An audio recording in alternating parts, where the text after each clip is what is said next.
আমাদের একটা বদভ্যাস আছে শিক্ষার্থীদের, আগামীকালকে শুরু করব, আগামীকালকে থেকে স্টার্ট করব, আগামী সেমিস্টার থেকে স্টার্ট করব, আগামী বছর থেকে স্টার্ট করব। এই আগামীকালকে জাস্ট রাইট নাও করতে হবে, এখন থেকে স্টার্ট করবো, এখন থেকে শুরু করবো। সো একটা এখন থেকে ডে ওয়ান থেকে একটা অ্যাকশন প্ল্যান রেডি করতে হবে। সো অ্যাকশন প্ল্যান রেডি করার জন্য মোস্ট ইম্পর্টেন্ট কি, মোস্ট ইম্পর্টেন্ট কি তোমরা সবাই, আমি তোমাদের সবাইকে প্রশ্নটা করলাম, তুমি তোমার টার্গেটে পৌঁছার জন্য তুমি একটা অ্যাকশন প্ল্যান করবা। সো এই প্ল্যানিংটার জন্য প্রথম কাজটা কি তোমরা কমেন্টে বলো তো। যারা দেখছো, যারা আমার সাথে কানেক্টেড আছো, তোমরা একটু বলো যে তুমি তোমার লাইফের টার্গেট অ্যাচিভ করার জন্য একটা সুন্দর অ্যাকশন প্ল্যান করবা। সো প্রথমে তোমাকে কোন বিষয়টা মাথায় রাখতে হবে?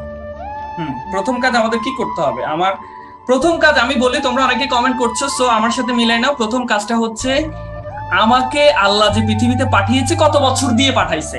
সো অন এভারেজ বাংলাদেশের বছরটা হচ্ছে 75 বছর, মানে আমাদের গড়ায়ু অন এভারেজ 75। সো এই 75 বছর বয়সের মধ্যে আমার 25 বছর কিন্তু 22 বছর 20 বছর 25 বছর অন এভারেজ কিন্তু স্টাডিতে চলে যাচ্ছে। সো বাকি আরো যে বয়সগুলো থাকে এর মধ্যে আমাকে খাইতে হয়, ঘুমাইতে হয়। দেখো আমি একটা তোমাদের জন্য একটা টাইম ম্যানেজমেন্ট নিয়ে একটু স্টাডি করেছি। আমাদের মোট 75 বছর যদি আমরা বাঁচি, তাহলে আমাদের 6,48,000 ঘন্টা আমরা বাঁচবো। এবং এর মধ্যে শুধু ঘুমাবো যদি 8 ঘন্টা, ডাক্তারদের পরামর্শ অনুযায়ী যে সাউন্ড স্লিপ, এটা যদি করতে হয় তাহলে 2,16,000 ঘন্টা শুধু আমরা ঘুমের মধ্যে কাটাই দেবো। খাওয়া দাওয়া যদি আমার প্রতিদিন 3 বেলা খেতে যদি আমার 1 ঘন্টা করে যায়, তাহলে আমি 27,000 ঘন্টা শুধু খাবো এন্টার লাইফে। এবং আমরা তো নিশ্চয়ই ক্রিকেট, বাংলাদেশ এশিয়া কাপ খেলবে, বিশ্বকাপ খেলবে, আমরা তো নিশ্চয়ই এত এত কি বলবো, এত এত খারাপ হই নাই যে বাংলাদেশকে খেলা দেখে সাপোর্ট করবো না। হ্যাঁ, ওই খেলা দেখবো, টিভি দেখবো, মুভি দেখবো, এগুলো করতে আমাদের আরো চলে যাবে অন এভারেজ 2 ঘন্টা করেও যদি আমরা ব্যয় করি, 54,000 ঘন্টা আমাদের টিভি দেখায় চলে যাবে। তারপরে তো সবচেয়ে মোস্ট ইম্পর্টেন্ট, যেটা ছাড়া এখন আমাদের দিনই চলে না, social media, Facebook, Twitter, WhatsApp. এই সোশ্যাল মিডিয়াতে আমরা যদি ডেইলি 3 ঘন্টা করেও দিই, অনেকে এর চেয়ে বেশি দিই আমরা, তাহলে আমাদের আরো চলে যাচ্ছে 81,000 ঘন্টা।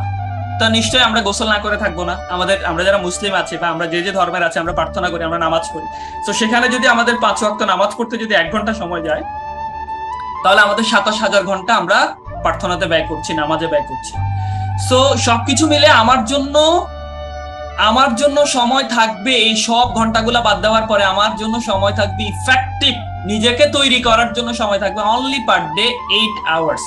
সো আমি যদি 25 বছর আমার লাইফকে রেডি, আমি প্রিপেয়ার করলাম 30 বছর, বা বাচ্চা ছিলাম, তারপরে লাইফের একটা সময় হচ্ছে আমরা কিছু করতে পারবো না চাইলেও, 60 বছরের পর সময় তো আমরা কিছু করতে পারি না আসলে।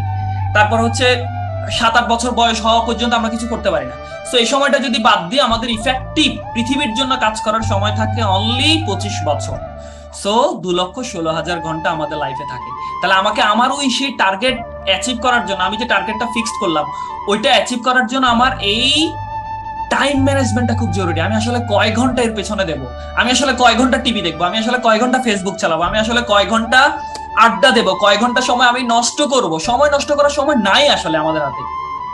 আমরা বুঝতে পারি ঠিক আগের দিন, যেদিন পরীক্ষা, যেদিন কিচ্ছু হবে না, যেদিন বুঝে কিছু হয় না, সেই দিন আমরা আসলে বুঝতে পারি। কিন্তু যখন আমার বোঝা দরকার ছিল, আমার কিন্তু আজকে বোঝা দরকার। আমি ইউনিভার্সিটিতে চান্স পেয়েছি, কলেজে চান্স পেয়েছি, আজকে আমার বোঝা দরকার। সেই বোঝাটা আমরা বুঝি না বলেই ফাইনাল ডেতে গিয়ে আমি আর কিছু করতে পারি না, আমি হতাশ হয়ে যাই। সো এই জন্য তোমাদেরকে বলবো, তোমরা যারা আজকে আমাদের এই সেশনটি দেখছো, টাইম ম্যানেজমেন্টটা টার্গেট অ্যাচিভের জন্য খুবই গুরুত্বপূর্ণ। আমরা যদি আমাদের প্রত্যেকটা ঘন্টাকে, প্রত্যেকটা সেকেন্ডকে, মিনিটকে যদি আমি ইফেক্টিভলি কাজে লাগাতে পারি, আমরা আমাদের সেই টার্গেট অ্যাচিভ করতে পারবো।